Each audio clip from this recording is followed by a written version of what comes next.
welcome to From the U to You, their journeys in journalism of UMTV alumni. This series highlights some of the most successful alumni to walk through these studio doors. My name is Taryn Jacobs, and today I'm joined by Kelly Saberi, who is a Chicago-based correspondent for the Fox Business Network. Kelly's journey began in Topeka, Kansas as an MMJ, where she then went on to be a reporter in Austin, Texas, and now she's in Chicago in her current role. She graduated from the University of Miami in 2018 with majors in broadcast journalism and political science and dedicated lots of her time here to UMTV. So Kelly, thank you so much for joining me today. Thanks for having me. Of course. So we'll get right into it. So we'll start out from the very beginning. You went to a state school in New York for your first 2 years of college and then came to Miami. So what brought you here? So my brother actually had went here all 4 years, and I didn't initially know where I wanted to go in high school. So I thought, let me just start there. And then there was kind of just this draw that said I need to come to Miami. I had heard about the program, and it turned out to be the perfect place to go to. Yeah, and so you're a broadcast journalism and political science major. So did you know you kind of always wanted to go into this field? How did that come about? Kind of a weird story, but I promise this is going to make sense at the end. I did competitive dance growing up, and then I just abruptly stopped. And my English teacher knew that I had nothing to do after school anymore. It was basically like my whole life. She suggested I join the newspaper. I had done some scandalous article about the school administration. I really, to this day, don't know how they let me write that. But it was so interesting, holding people accountable, that was what basically steered me to apply to journalism schools, to learn more about this field and also politics as well. And so when you're at UMTV, you were the executive producer of Newsvision in your senior year. So how did your involvement in UMTV prepare you to get to where you are now? So I only had my 2 years, but when I was in Newsvision, I think it was such a good example of all the crazy things that can happen to you in live TV. And I can't imagine, being in another school that didn't have a live show like that. And it was every week, right? So it's not like how some other schools do a live show once a semester. There was even one day that I ended up being the director because I guess they didn't show up one day. Maybe they were sick. So all the ups and downs are really what I think prepared me for all the weird things that have happened over the last 8 years since I graduated. But also, being able to do every facet of the job, that was all taught to me here.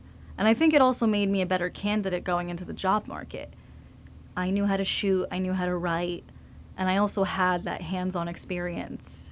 So there was basically nothing that I was afraid to jump into, I think, when I got my first job, and that's really how UMTV prepared me. Right, and you entered live TV, and it's very chaotic here sometimes up in that control room. I could tell you from firsthand experience on that. So, and you directed that one show, and Professor Trolla told me you were the calmest director she's ever seen. So how did UMTV kind of teach you to stay calm in very chaotic situations, or doing live shots, breaking news, and that stuff? I think because as part of UMTV, you are already a journalist. I wouldn't even put student journalist in front of it. The work that you do is important. And it's also, all these situations are so real, and all the noise that's happening around you is exactly what happens in a normal newsroom now. I think being able to realize, we're putting this together. This is a real show. This is going on air, and being not only proud of our own work, but also having people like Professor Treadwell who are, pushing us to be the best that we can be. I think that is what made me think, I can't freak out now. We got to take this moment and make the most of it. And that's kind of, I guess, where I found my peace that night. But going forward, because, again, I was behind the camera then, I'm told that I have the same mentality before my live shots, which is weird. And I didn't notice until my boss actually shadowed me one day in my first market. He was just going around shadowing all of us to learn more about our workflow, which is a great thing that he did. And he basically echoed the same sentiment of like, you're very good at just like tuning everything out. And I think having that opportunity to act like a real journalist here prepped me for that. There's always going to be some chaos going on, and it taught me to stay calm, block everything out, and just get the job done. Talk to me a little bit about what you did on camera for UMTV as well. So I did Newsbreak, which was, I believe, if I'm not mistaken, 3 short stories, kind of wrapping everything together. And that was, I believe, my junior year. So that was my first year when I had gotten to UM. But outside of that, it was basically just reporting. Some of my pieces aired on News Vision, so I did an independent study with Professor Treadwell where we did 3 like more in-depth stories than just like I guess here it would have been like a week or a 2-week turn of a package, but I had the whole semester to do 3 pieces. And that was really neat because that was one of my only opportunities to be on air on News Vision, and it made me realize like how nervous I was going to be, all those things. So it was a nice little taste, but it also definitely made me a stronger reporter, which I'm so grateful for, because the camera work, you can work on that. I mean, that's something you can be like basically tutored in. But with the reporting side, I think that was something that definitely I needed Professor Treadwell's help with, and I'm so grateful that we had that whole semester to do like just those 3 pieces and make them the best they could be. But I think that was basically it for my on-air side of UMTV. Gotcha. And so when you were here, you did both the behind the scenes and on air, like we talked about, and I'm kind of in a similar boat. So when you graduated your senior year, what kind of made you decide you wanted to go the on air route versus behind the scenes? That's a good question. I guess that was kind of always the vision.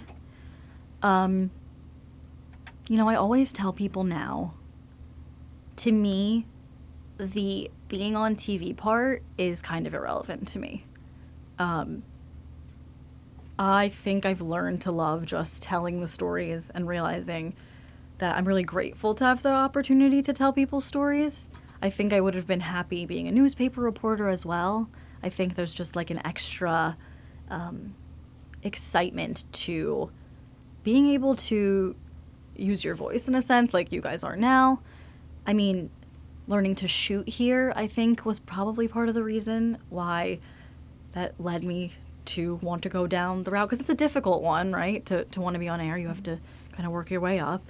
And I think learning like how creative you could be, and how when I got to Topeka, I was able to incorporate creative live shots, or if they were pre-recorded, like bridges in the package. All of those things, I think, kind of led me to think, okay, I do want to go on the on-air route. I mean, I could have, gone into like field producing and still done things where I was telling stories in some capacity.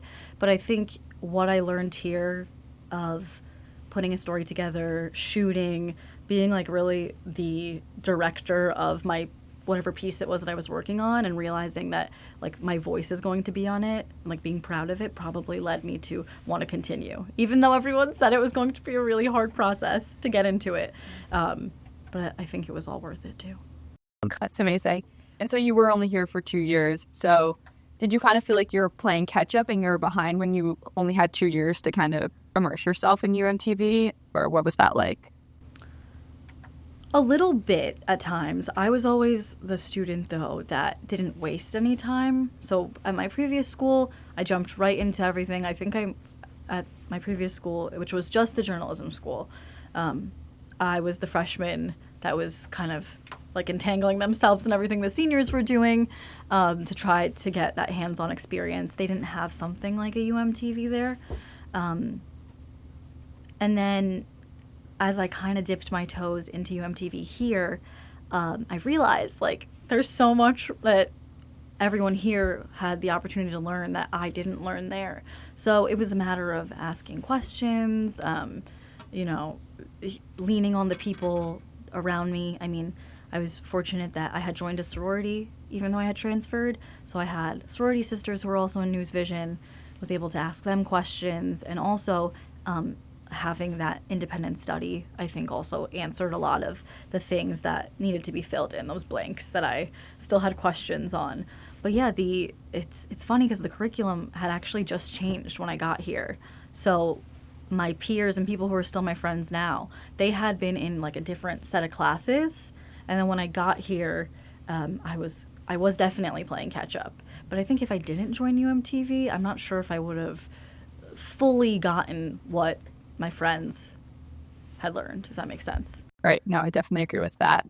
And I want to touch on relationships a little bit at UMTV. So I've been here for like over 3 years now, and I've met so many great people. My best friend is my EP with me as well. So what are the relationships like that you built at UMTV, and are you still in touch with these people to this day?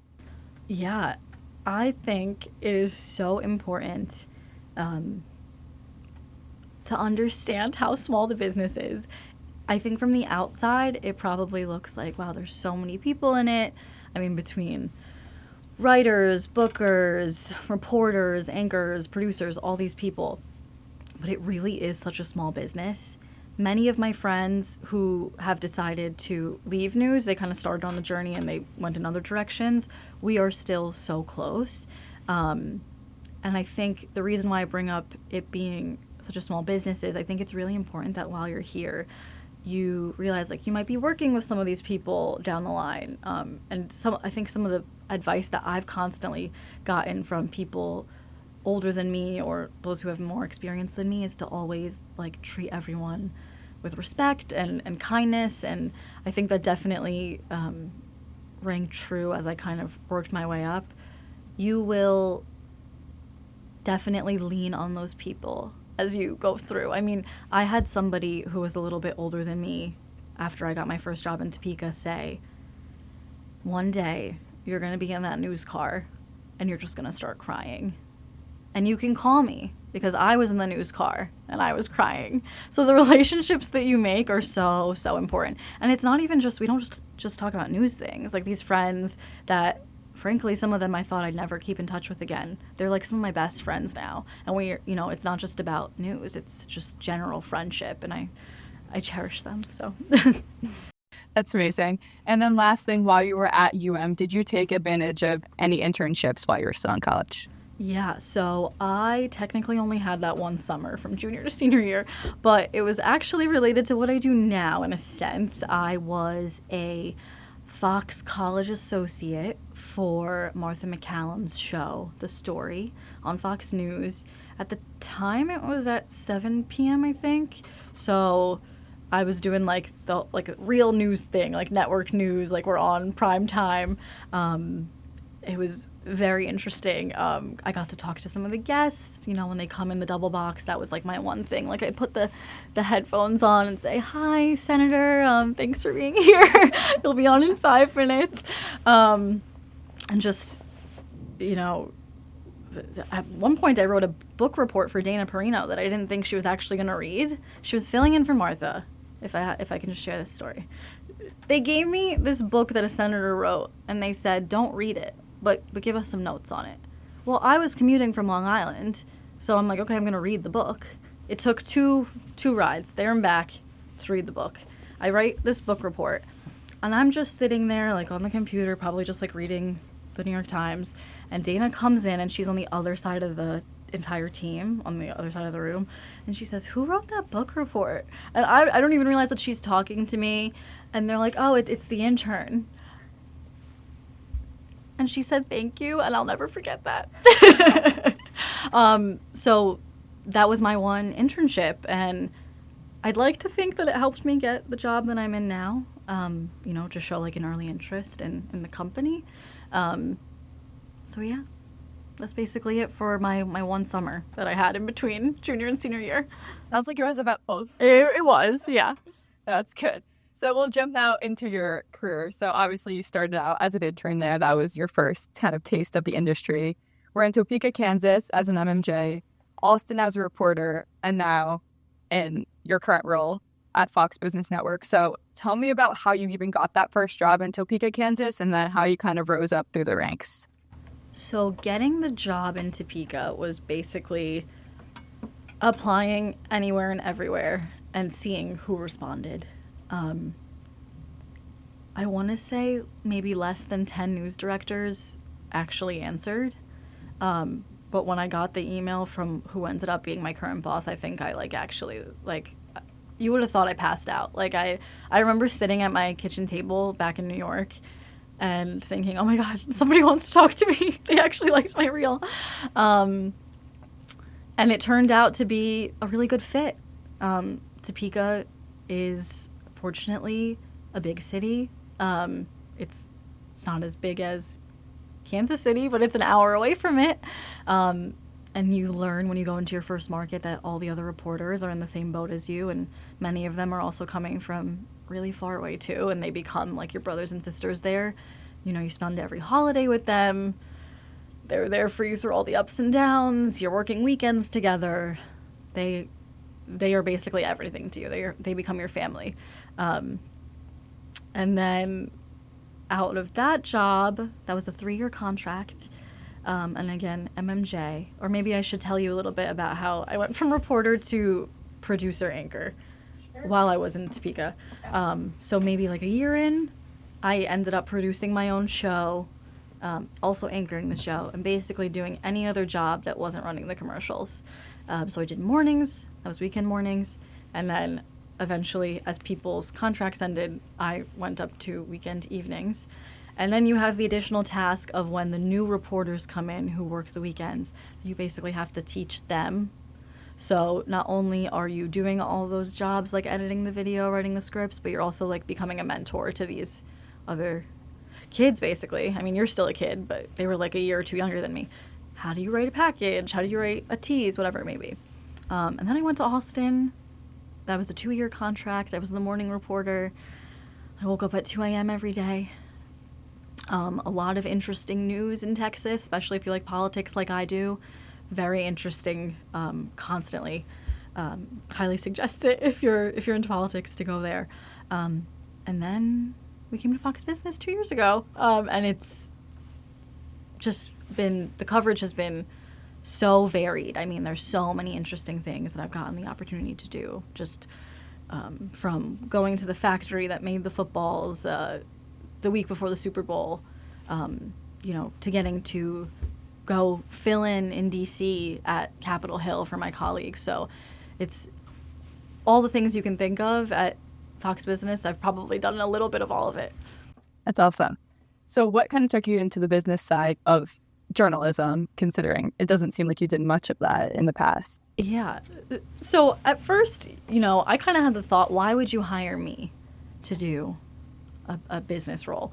But I think it was my confusion was because I didn't realize how intertwined money is in everything that we deal with on a daily basis. And I kind of had a sense of it because of my political science degree.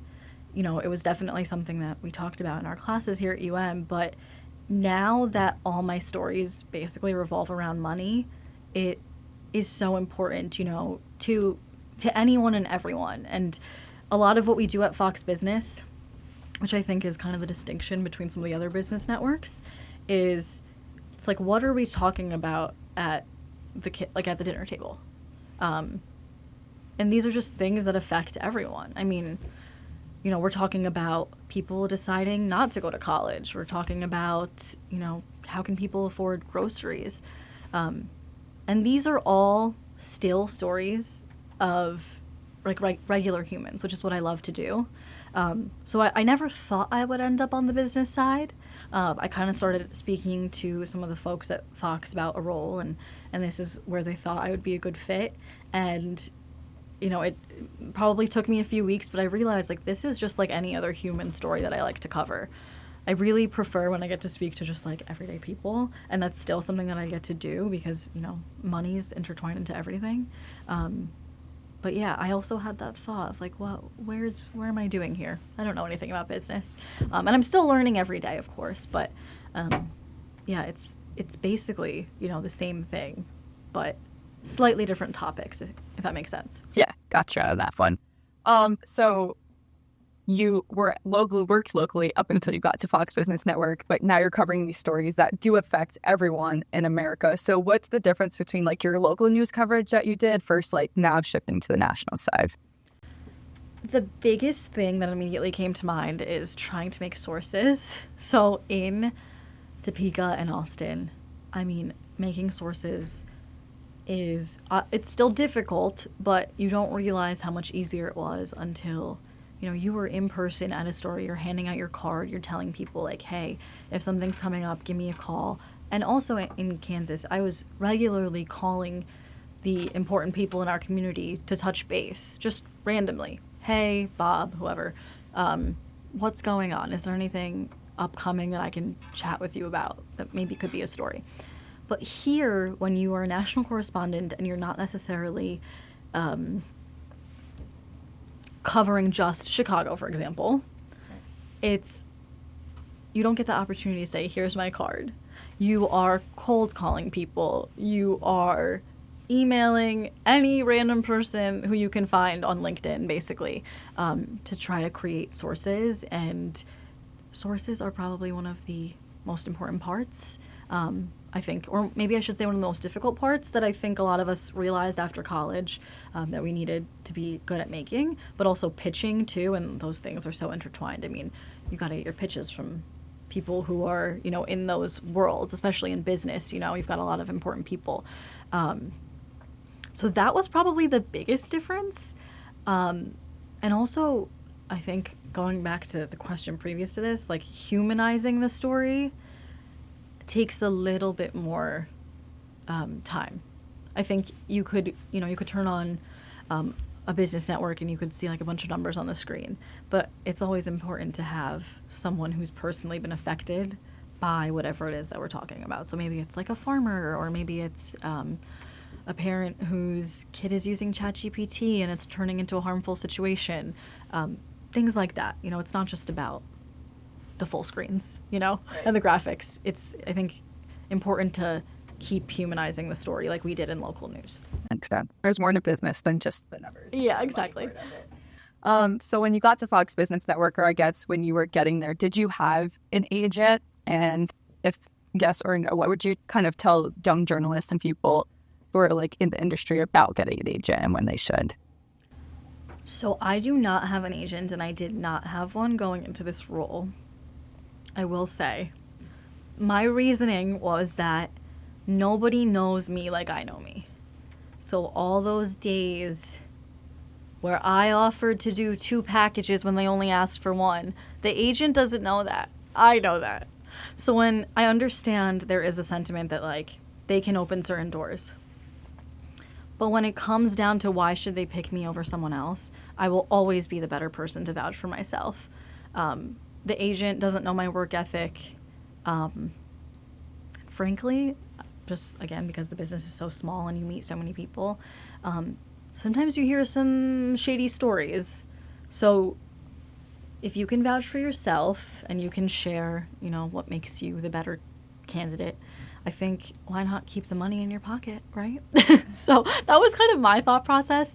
I mean, things could change down the line. I don't want to say that I'm not going to have one ever. But I do think that it's really important to like be proud of your work and know what makes you unique to the other people that are applying for the job. And I do think that was helpful for me going through all the jobs that I've gotten. Sure. That's definitely different advice from what I feel like I've heard in the past, but definitely an interesting take. So then what does your typical day look like in the role you have now? Okay. So if I have a story that day, let's just say, how about I do this? I take you through my first day at Fox Business. I was on the earliest shows through the last daytime show that day, and they just threw me right into it. It was, I think, maybe like 10 degrees. I just want to put that out there. It was quite cold. Mornings with Maria was first. That's Fox Business's first show of the morning, and then Fox and Friends was second. We work on Eastern time, right? So if the shot's at, let's just say, 7:30, that means that I have to get to the scene at 5:30. So I get there an hour before the shot. So 7:30 Eastern, I work in Central Time quite early. What we do is basically the morning shows kind of have a sense already of what they want on their show. So the day before, we will have those requests. So say I have a story tomorrow. I'm going to go back to Chicago tonight. They'll say, hey, Maria's looking for a shot with you, or like Fox and Friends is. So we have that heads up of what time we have to get up. Otherwise, the rest of the shows, as they kind of trickle in, the producers are deciding what happened in the world, what are we going to put in the rundown, and then you get requests. So you basically find out throughout the day who wants to use your story. So if we're in the field, sometimes they have a studio live shot. So I'll just be like in my office and I'll just walk over to the studio. We're usually working out of the car like you would if you were, an MMJ or any other reporter. Just, freshening up the story, updates, maybe even getting a new interview if time allows, just to make the story different from the previous live shot that you did. And we basically go all the way through 7 p.m. Eastern. So those last two shows are The Bottom Line on Fox Business and Special Report on Fox News. So basically you're working all day to kind of update the story, but at the same time you might have an assignment for the next day, or maybe you kind of know what's going on later in the week too. So in between waiting for live shots, you kind of also are working ahead.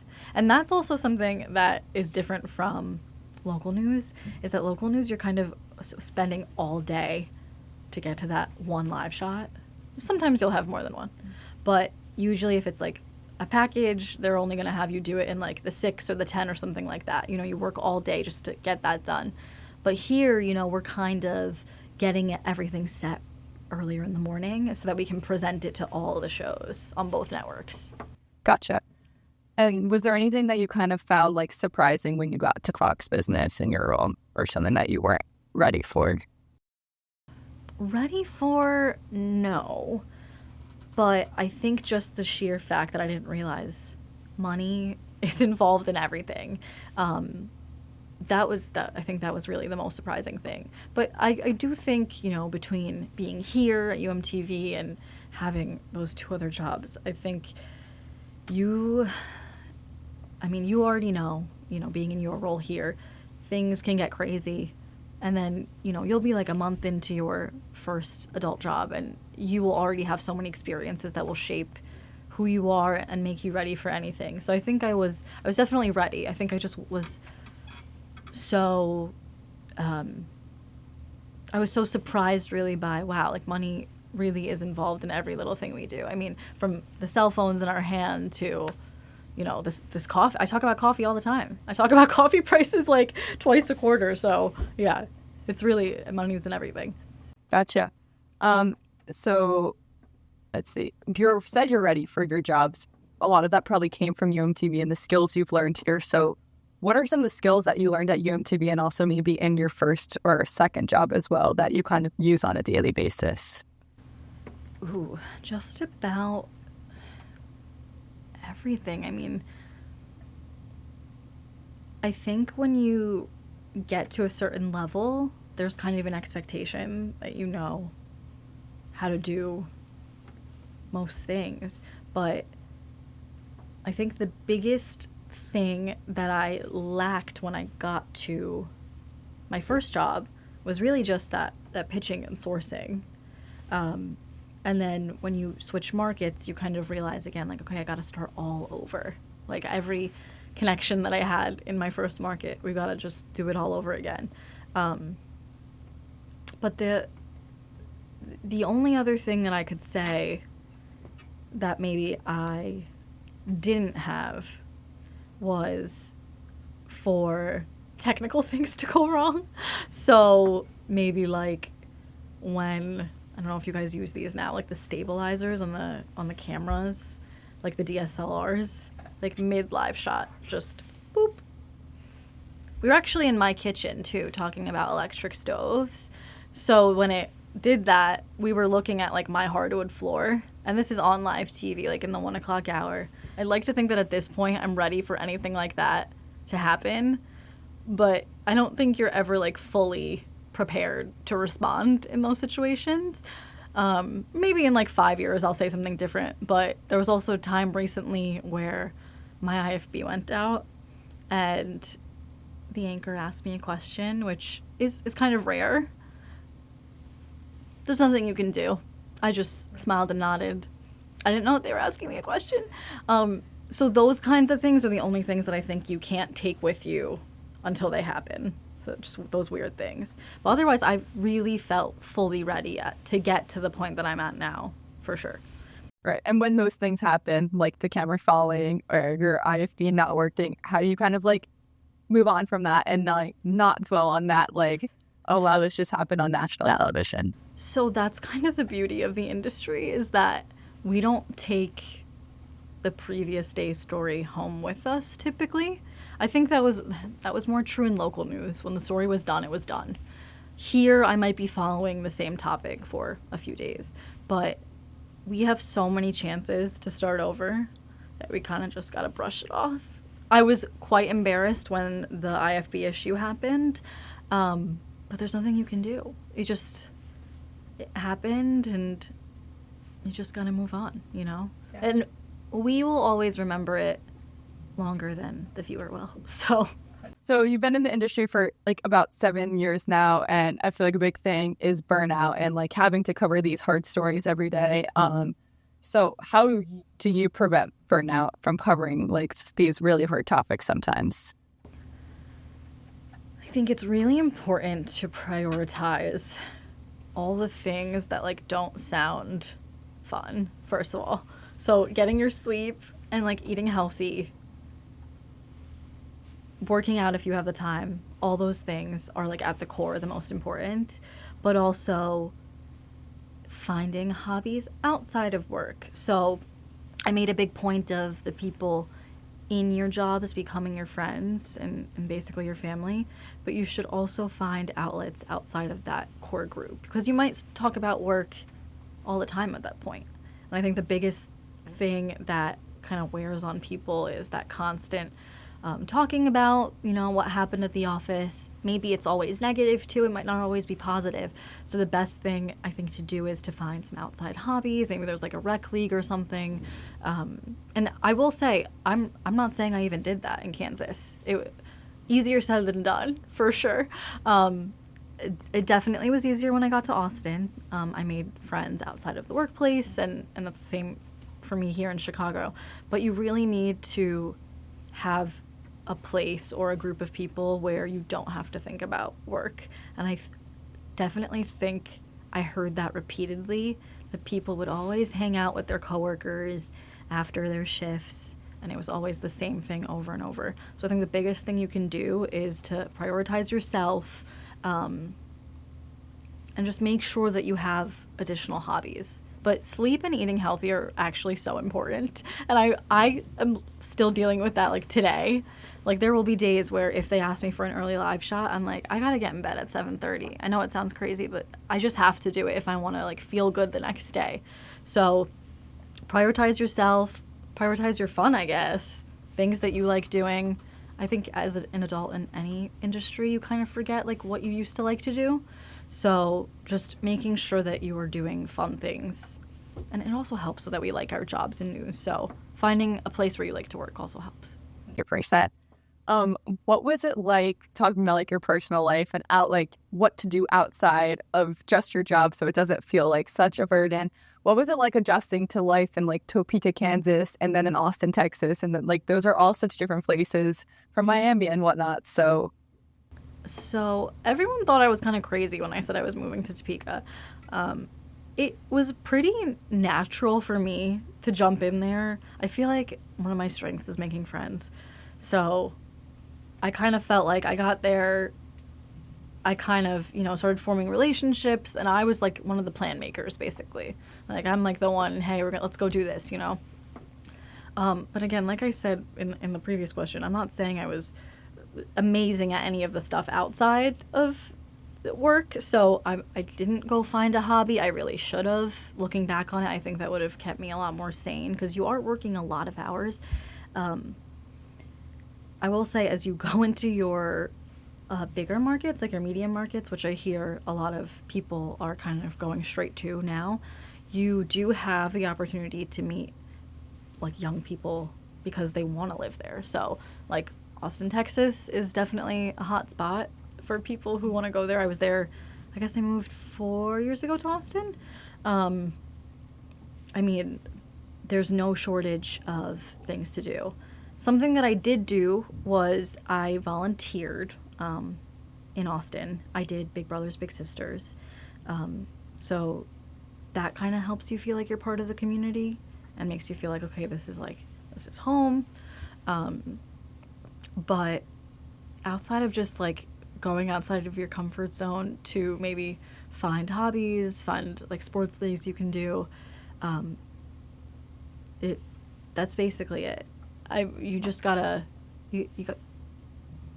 it is going to be difficult, but it will make such a big difference in your quality of life if you are able to like really make it a home. Oh, also another one, sorry. Decorate your apartment as soon as you get there, because it's not going to feel like a home if you're just like waiting to decorate it. And it's also hard when you work so much to get to those things. So make your place a home as soon as possible. Very good. I'd be curious. And then hitting on that too, you're from Long Island, and you haven't made your way back to New York yet. So what's it like being so far away from your family? And I was looking at your Instagram, and I know you have like a little nephew as well that you post a lot. So how do you find the time to go spend time with your family? So that's an interesting question. I think something that people forget when they go into the industry is like, you don't get your holidays off. You're not going to be able to go home for every single special occasion. I mean, I had people who were older and wiser than me tell me like, hey, I had to miss like a best friend's bachelorette party because they wouldn't give me the time off. So I think regularly checking in and thinking like, okay, I haven't been home in 6 months, or even like being here, like I haven't seen my parents in like X amount of time. You have to like really be mindful and like keep yourself on a schedule, because once you kind of like lose track of coming home and seeing your friends, I think that's when you might feel even more burnt out if you didn't do some of the other advice that I said. But yeah, it's definitely hard. You only get so many days off. So I'm fortunate here at FBN that I do have the most time off that I've ever had. So I'm fortunate that I get to go see my friends and family more often. But it's definitely difficult, and you got to schedule in FaceTimes in addition to the trips as well. It's good to make sure that you're staying in touch just for yourself. Right. And then one last thing, I saw you are fluent in Farsi, which I learned is the official language of Iran. So how come? Where'd that come from? And do you think that's helped you at all in this industry, knowing another language? Oh, that's interesting. Well, my parents are immigrants. They're both from Iran. So I learned Farsi and English at the same time. I think maybe not so much the Farsi, but I think knowing the stories of my parents and their family and just the journey it took to get here, I think helps me come at different stories with more empathy, which I think is important. So I don't necessarily know yet if Farsi is going to help me in my career. My goal at some point is to be a foreign correspondent. That was kind of my dream going into my freshman year of college. So perhaps, we'll see. But for now, I think it's less about knowing the language, but more so like having that background and having empathy for different people from different walks of life. And I think that's really important as a reporter, is to be able to understand somebody's story with like complete, like without judgment, understand what it is that brought them here to this moment, to tell the story. I think that's something that probably helps me make my stories a little bit unique too. So it's very interesting. I want to touch a little bit on industry trends, because this industry is changing and evolving so fast. So in the time you've been in it, what are some of the biggest changes you've seen? Ooh. Okay. Well, so when I got to KSNT, we were really big on posting on social media. And I think that's only kind of just like compounded, like exponentially, basically. So we were posting on our reporter Facebook pages. We were tweeting, all these different things about our stories. I think the change now that I've seen is that there's more of a feeling of like vigilante journalism. Well, there will be other people online who are also kind of posting the news in real time, and we might be losing like some like the fact checking, if that makes sense. So that's probably the biggest thing I've noticed. The social media aspect still absolutely enormous for our jobs. I think it's super important. I hate to say on-air personality, but I think when people use their Instagrams as a platform to connect with the viewer, like that's kind of how you see yourself. And I think that's only just been even more important as we kind of like get shorter attention spans. Some of my colleagues will do like news in a minute, where they'll break down like maybe 2 or 3 stories in a minute, or just talk about what they're working on. So yeah, social media has only gotten so much more important. I think there's just like a new wave of information on there, and we do our jobs as journalists to like make sure that we're presenting the correct stuff. Right. Another big thing in the industry and in the world now is AI. It like seems to be taking over everything. So in your role now, do you use AI, and how do you use it? And how do you think that it's actually going to help the industry as well? Listen. I don't use it. It is something that I report on a lot. I'm not quite sure how we might use it, except for you could probably make a graphic pretty quickly. That would be nice. And I mean, they could probably look really fascinating too, not just in like the one template that we could use. But I think as a reporter, it is slightly more concerning than, I guess, it has less of a positive outlook. I think, when you hear leaders of certain companies that are running chatbots and AI say that, we might not ever know the difference between a real video and a fake video, and that's kind of the point. It is a little bit concerning, how are we going to know what's real and what's fake? And I think that also makes our jobs a lot more important. I know you wanted me to say how it was going to be helpful, but I think there is a little bit of more of a concern, but also it makes what we do ever more important in that sense. 100%. And I want to hit on some advice for some of the younger journalists. But before we do that, what would you say is your biggest accomplishment so far? Oh my gosh. My biggest accomplishment.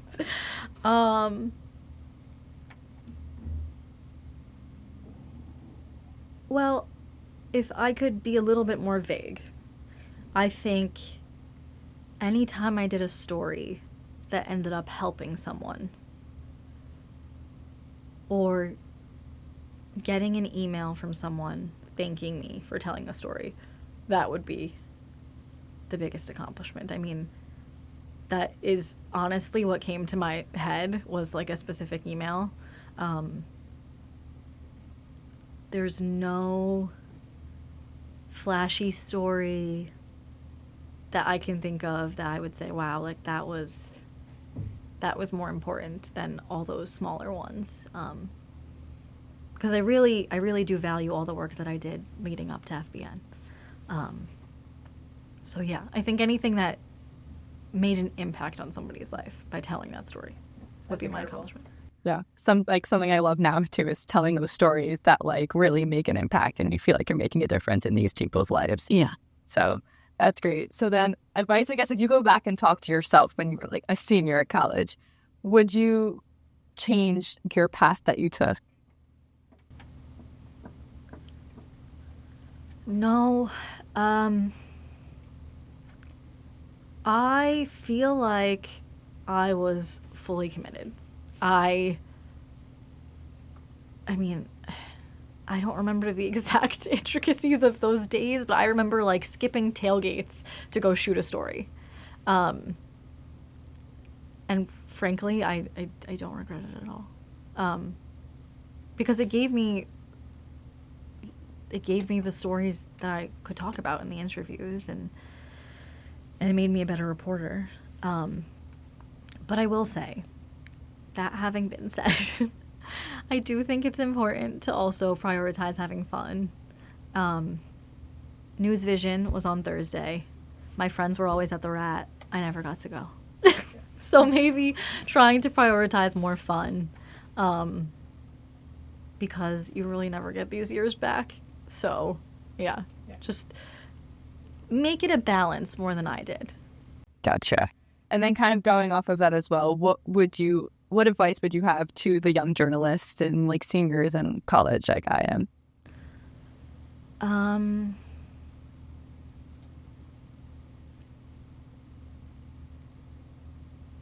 Besides making a balance, I would start working on your reel early if you're going to go on air. And I guess if you're a producer, you're kind of doing the same thing. And don't be afraid to reach out to people like me for help. I think that's something that you shouldn't shy away from. That'll be a big help in getting a job and getting your toes wet. Awesome. Well, that is all for me, unless you have anything else that you want to hit on that I didn't. No, I'm so excited that you had me. So thank you. Thank you for coming. I really enjoyed this.